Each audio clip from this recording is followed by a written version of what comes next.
Hello GED ကကြိုဆိုပါနဲ့ဆရာတို့ဒီ GED Flash exercise series တွေကနေပြီးတော့အခု social studies US history လေးနဲ့ဆရာတို့စပါမယ်US history ရဲ့ပထမဆုံးအစိတ်ပိုင်းလေးဖြစ်တဲ့ colonialism and discovery of America ဆိုတဲ့ခေါင်းစဉ်လေးပေါ့နော်အဲ့ဒီခေါင်းစဉ်လေးမှာပါဝင်တဲ့ဒီဆရာတို့တွေ့ရှိတဲ့ဒီ Flash လေ့ကျင့်ခန်းလေးတွေတဲကဆရာ3ခုတော့တွေ့တယ်เนาะအဲ့ဒီ3ခုလေးကိုဆရာတို့ဒါတူတူလေးလုပ်လိုက်ကြအောင်အဲ့တော့ဒီ lesson file လေးကိုเนาะဆရာဒီ comment section မှာလည်း link လေးချပေးထားပါတယ်เนาะအဲ့ဒီ soft copy လေးကို download ချမယ် download ချပြီးတော့ကိုယ့်ဘက်နေကိုအရင်ဆုံးလုပ်ကြည့်ပြီးတော့မှဆရာတို့အဖြေတိုက်လိုက်ကြတာပေါ့เนาะအဲ့တော့ဆရာတို့ဒီမှာဒီ3ပုဒ်ကိုဆရာတို့ဒီစာပိုက်တွေဖတ်ပြီးတော့ရှင်းပြသွားမယ်နောက်တနည်းကြတော့ဗာလဲဆိုတော့တကယ် social ရဲ့ knowledge ကြီးတည်ွားတယ်ဆိုလို့ရှိရင်တည်နေတယ်ဆိုလို့ရှိရင်ပေါ့လေစာပိုက်တွေမဖတ်ဘဲနဲ့အဖြေကိုလွယ်တကူရှာလို့ရတယ်အဖြေကိုလွယ်တကူထွက်အောင်လုပ်လို့ရတယ်ဆိုတာလေးပါဆရာတို့ဒီနှစ်ခုပေါ့နော်နှစ်မျိုးလေးပြန်ပြီးတော့ဆရာပြောချင်ပါတယ်နော်အဲ့တော့ဆရာနံပါတ်1လေးနဲ့စလိုက်အောင် According to the passage what characteristic of the period of exploration makes it similar to the world of the 21st centuryအဲ့တော့ဒီမှာပေးထားတဲ့ passage ကြပေါ့လေ passage ကိုဖတ်ပေါ့ဖတ်ပြီးလို့ရှိရင်တဲ့ဒီ exploration period တုန်းကဘယ် characteristic ကအခုဒီ21ရာစုရဲ့ကမ္ဘာကြီးမှာဖြစ်နေတာ ਨੇ သွားပြီးတော့စင်တူမလဲလို့မေးတာပေါ့အဲ့တော့ဆရာတို့ဒါလေးကိုဖတ်ကြည့်အောင်နော် Except from the history in the making a history of the people of the United States of America to 1877ကဲဟုတ်ပြီအဲ့တော့1889လာခဲ့တဲ့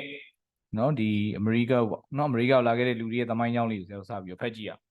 The period before the European contact with the Americas marked the beginning of globalization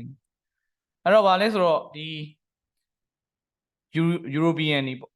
နော် European တွေမတိုင်ခင်လာတာမတိုင်ခင်ပေါ့ဒီအမေရိကကိုလာတာမတိုင်ခင်မှာထိတွေ့တာကိုဆရာတို့ globalization ရဲ့အစလို့ဒါခေါ်ပါတယ် During this time the world became in a sense both larger and smaller အဲ့ဒီအချိန်မှာတော့ကမ္ဘာကြီးကဗာလဲဆိုတော့ပြောရမယ်ဆိုလို့ရှိရင်ကြီးလဲကြီးတယ်သေးလဲသေးတယ်လို့နော်သူတို့ပြောလို့ရပါတယ် Voyages of exploration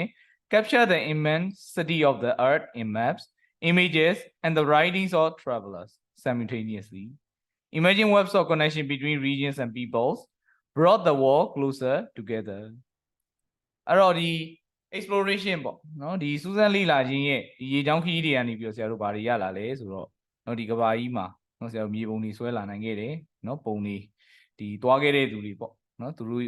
ကနေပြီးတော့ဆွဲပြတဲ့ပုံတွေနော်မြင်လာခဲ့ကြရတယ်နောက်ပြီးတော့ကြတော့စာရေးသားမှုတွေပေါ့သူတို့ကြုံတွေ့ခဲ့ရတာတွေကိုရေးသားခဲ့ကြတယ်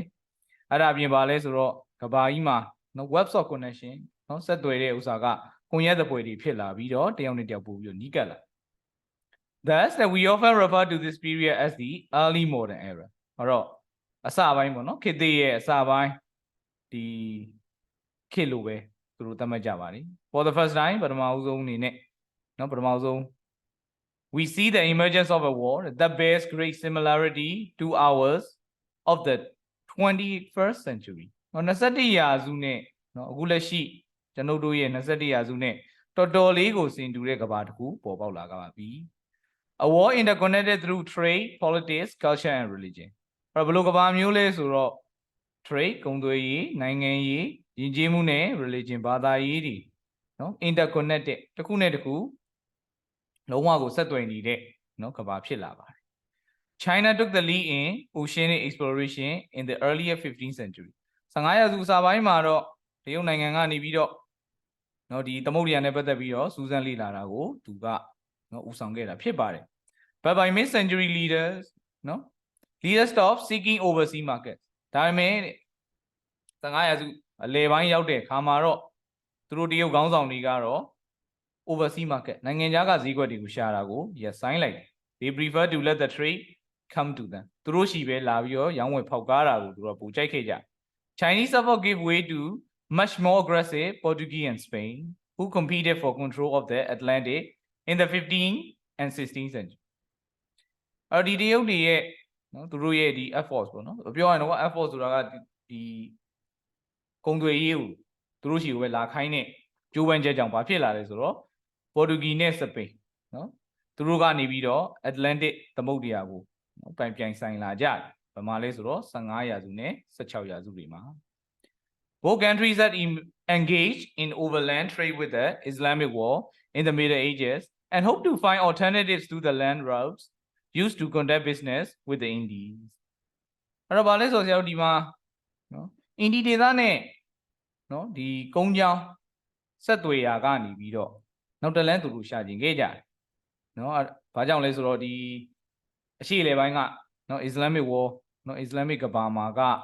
သူတို့ကအဲ့ဒီလမ်းကိုကြီးစိုးထားတာနော်ကြီးစိုးထားတော့ဒီပေါ်တူဂီနဲ့စပိန်ကကုန်းလန်းနဲ့ဘလို့မှသွားလို့အဆင်မပြေဘူးတော့တခြားနီးလန်းနေတယ်သူတို့ရှာခဲ့ကြ Meanwhile England and France largely ignored the trend of oceanic exploration in the 16th century 16ရာစုမှာတော့အင်္ဂလန်နဲ့ပြင်သစ်ကတော့ဒီသမုဒ္ဒရာကနေပြီးတော့နေချဲ့တာကို ignore လှစ်လူရှုခဲ့ကြပါ While their leaders witnessed the success the Portuguese and Spanish အဲ့တော့ Portuguese နဲ့ Spain တွေနော်အခုလိုမျိုးအောင်မြင်မှုတွေရလာတာကိုသူတို့ရဲ့ခေါင်းဆောင်တွေတွေ့တဲ့အခါမှာ internal problems blunted their ability to sponsor expedition ဒါပေမဲ့သူတို့ရဲ့ပြည်တွင်းရေးတွေကြောင့်နော်ဒီလိုမျိုးရေချောင်းခီးသွားလာဖို့အတွက်ကိုထောက်ပံ့ပေးဖို့နော်ဒီ blunt their ability ဆိုတာသူတို့ရဲ့လှုပ်ဆောင်နိုင်စွမ်းကိုနော်ရပ်တန့်စေခဲ့တာဖြစ်ပါတယ် As the European nations expanded their presence in the Atlantic Ocean they also drew many African kingdoms into their global world အဲ့တော့ဗာလဲဆိုတော့ဒီဥရောပတိုင်းပြည်တွေက Atlantic သမုဒ္ဒရာထဲမှာသူတို့ရဲ့ presence ဆိုတော့သူတို့တည်ရှိမှုဆိုတာတော့သူတို့နေချဲ့တာပေါ့နော်သူတို့နေတွေချဲ့လာတဲ့အခါမှာအာဖရိကကရှိတဲ့နိုင်ငံတွေကိုပါသူတို့ရဲ့ဒီကမ္ဘာကွန်ရက်ထဲမှာစပြီးတော့ထည့်လာပါတယ်ပြောလို့တာတော့ African တွေလည်းပါလာတယ်ပေါ့ကဲတော့ဆရာတို့အခုလက်ရှိ 21st century နဲ့ဘယ်လိုမျိုးတူလဲဆိုတဲ့ဥစ္စာကိုဆရာတို့ဖတ်ခဲ့တဲ့တင်းမှာဒီနားလေးမှာဆရာတို့ပါတာပေါ့နော်ဒီနားလေးမှာ A war interconnected through trade, politics, culture and religion ဆိုတဲ့နေရာလေးပါနော်အခုလက်ရှိနေဆရာတို့တူနေတာကနော်အဲ့ဒီနေရာဒီအဲ့ဒီအချက်မှန်တူတယ်ဆိုပြီးတော့သူကရေးထားတာဖြစ်ပါတယ်အဲ့တော့ဆရာတို့ဘာကိုရွေးချယ်မလဲဆိုတော့ဆရာတို့ C ကိုရွေးချယ်မှာဖြစ်ပါတယ်နော်ဒီ C လေးကိုရွေးချယ်မှာဖြစ်တယ် It was interconnected through trade, politics, culture and religion ဆရာကပြောသလိုပဲတကယ်လို့မဖတ်ဘဲနဲ့ကိုဒီတိုင်းကိုရလိုက်မလားပေါ့တော့ကဲစဉ်းစားကြည့်အောင်ဆရာတို့21ရာစုအခုလက်ရှိဖြစ်နေတဲ့ဟာနဲ့စင်တူနေတဲ့ဟာမျိုးအဲ့တော့ဒီမှာကျတော့ဆရာတို့ဘယ်လိုပုံစံနဲ့သွားမလဲဆိုတော့ process of elimination နဲ့သွားနော်မဖြစ်နိုင်တာတွေဖယ်လိုက်ပြီးရင်ဆရာတို့ဖြစ်နိုင်တာတွေပေါ်လာလေအဲ့တော့ AO ရင်ဖက်ကြည့်ရ Europe had not yet had contact with the Americas အဲ့တော့လက်ရှိ21ရာစုမှာကွယ်ဟုတ်တယ်မလားဥရောပနဲ့အမေရိကတိုက်ကြီးကဘယ်လိုနည်းနဲ့မှဆရာတို့မတွေ့ရသေးစရာအကြောင်းမရှိပါဘူးအဲ့တော့ EA ဘယ်လိုနည်းနဲ့မှမဖြစ်နိုင်Number B, Portuguese and Spain competed for control of the Atlantic. အခုလက်ရှိမှာ Portuguese နဲ့ Spain ဒါမျိုးတွေလည်းလုပ်လို့မရတော့ပါနော်အဲ့တော့ B လည်းမဟုတ်ပါအဲ့တော့ C ရတော့ဆရာခုနဖတ်တဲ့အတိုင်းပေါ့နော်ဒါကတော့လုံးဝဖြစ်နိုင်နေဘာလို့ဆို globalization ကြီးဖြစ်နေပြီဟုတ်နော်အဲ့တော့ globalization ရဲ့အဓိပ္ပာယ်လေးသိရင်ဆရာတို့တော့အဆင်ပြေနေပြီအဲ့ဒီဘာလို့မဟုတ်လဲလေးလည်းကြည့်ရ Portuguese and Spain hope to find alternative land routes to the Indies အဲ့ဒါဟိုရင်တုန်းကလုပ်ခဲ့တာဟုတ်အခုမှလုပ်ခဲ့တာမှမဟုတ်ပဲနော်အဲ့တော့ဆရာတို့ရဲ့အဖြေဒီဘယ်မှာဘာဖြစ်မလဲဆိုတော့ C ပဲဖြစ်ပါတယ်နော် C ပါ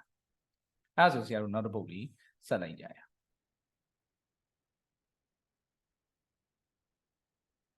အောင်ဒါလေးကလည်းနည်းနည်းရှည်တယ်နော်နည်းနည်းရှည်ဆိုဆရာတို့ဒီမှာသွားကြည့်မယ်ဆိုလို့ရှိရင်ဒါ Mohawk Nation အကြောင်းကိုဆရာတို့ဒီချာလေးကိုရေးပြထားတာဖြစ်ပါတယ်နော်ဒါပေမဲ့ဒီမှာသူပေးထားတာပါလဲဆိုတော့ which nation existed first the United States of America or the Mohawk Nationအဲ့တော့မိကုန်းကတော့တူတယ်ဆရာတို့မေးတဲ့အချက်လက်ကလည်းဒါပဲဘယ်သူရင်ရှိခဲ့လဲမိုးဟုတ်လား United States နော်လို့ပဲမေးသွားတာအဲ့တော့ဒီ US history နဲ့ပတ်သက်ပြီးတော့တည်ထားတယ်ဆိုလို့ရှိရင်နော်ဆရာတို့ဘာတွေပြောလို့ရမလဲဆိုတော့ Native American တွေရဲ့ colony ဆိုတာတဲ့သူတို့ရဲ့ territory တွေကအရင်ရှိခဲ့တာအဲ့တော့ဒီ Mohawk ကလည်းအဲ့ဒီထဲမှာပါတယ်ဆိုတော့ဆရာတို့အနည်းလေးမှန်းလို့ရတာကတော့နော် United States of America မဖြစ်ခင်ကတည်းက Mohawk Nation ကတော့ရှိရလိမ့်မယ်နော်ဒါပေမဲ့ပို့ပြီးတော့သေချာဝအောင်ပေါ့နော်ဆရာတို့ဖတ်ကြည့်အောင်နော်ပထမပိုက်လေးအရင်စပြီးတော့ဖတ်ကြည့်မယ် In the 1750s to relieve crowding at Kanawagi and to move closer to the Iroquois homeland the French Jesuits established a mission at the present site on the St. Regis River 1950မှာတော့ကန်နဝါဂီဒေသမှာနော်လူဦးရေတွေထူထပ်တာကိုလျှော့ချဖို့ရယ်နောက်ပြီးတော့ Iroquois လူမျိုးတွေရဲ့နော်ဒီသူတို့ရဲ့ homeland ပေါ့နော်သူတို့ရဲ့တကယ်မူလနေရာနေထိုင်တဲ့နေရာနဲ့နီးစပ်သွားဖို့တဲ့နော်ပြင်သစ်က Jesuit တွေကနေပြီးတော့အခုဒီ Saint Regis River မှာ establish a mission နော်သူတို့ဒီစပြီးတော့ဒါသာနာစပြုပါ The Mohawk people have continually used this site at the confluence of the St. Lawrence River Valley as part of its fishing and hunting grounds prior to the building of the first church. Our first church ဒီပထမဆုံး church ဒီမတိဆောက်ခင်ပေါ့နော်အဲ့ဒီမှာမတိဆောက်ခင် St. Lawrence River Valley မှာငါးဖမ်းတာနဲ့နော်အမဲလိုက်တဲ့နေရာဖြစ်သူတို့ကအသုံးပြုခဲ့ကြတာဖြစ်တယ်နော် Aguisani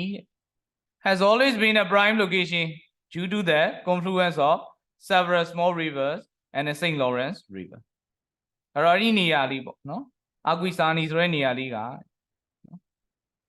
မြစ်ချောင်းလေးတွေနော်မြစ်လေးတွေစုံတဲ့နေရာဖြစ်တယ်နောက်ပြီးတော့ St. Lawrence River မြစ်အကြီးစုံတဲ့နေရာဖြစ်ပါတယ်တကယ်ကိုနေရာကောင်းတဲ့နေရာ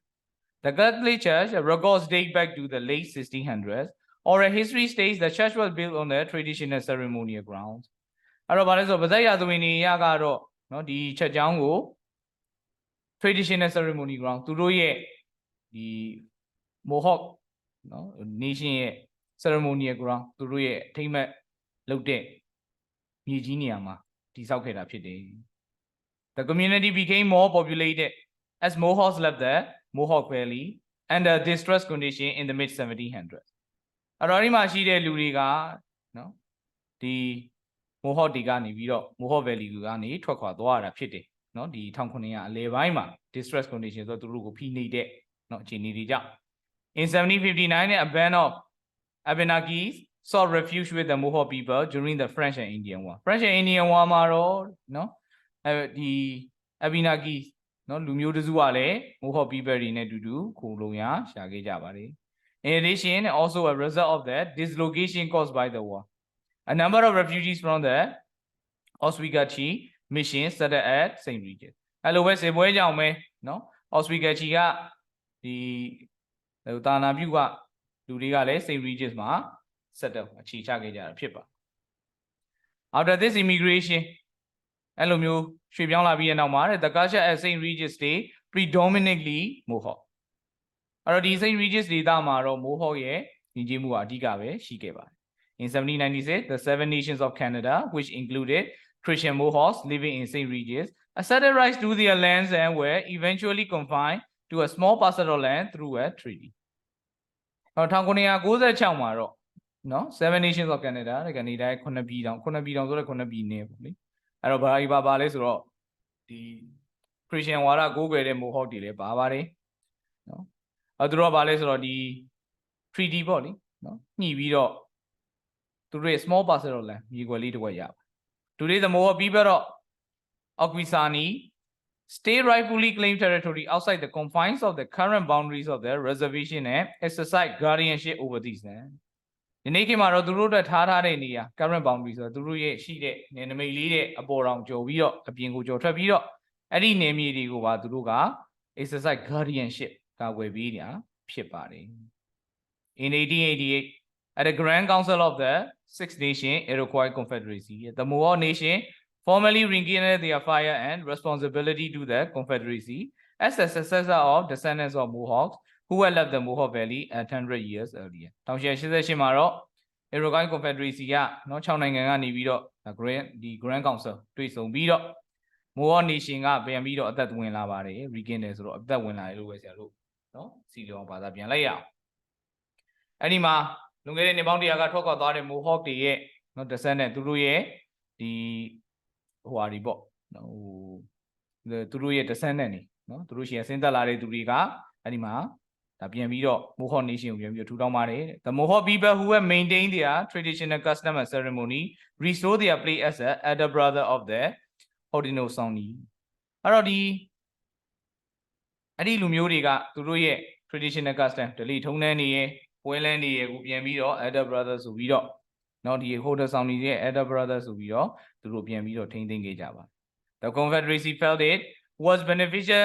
to all to remain united. Therefore, strengthening its position when fighting for Indian rights under treaties previously negotiated with the United States. အဲ့တော့ဗာလဲဆိုတော့ဒီလိုမျိုးဆက်ပြီးတော့စီးလုံးနေတာက beneficial ပို့ပြီးတော့အကျိုးကျေးဇူးရှိပါတယ်အဲ့ဒါကြောင့်မလို့ strengthening its position when fighting for Indian rights and the treaty previously negotiated with United States အဲ့တော့ဗာလဲဆိုတော့အရင်နော်ဒီ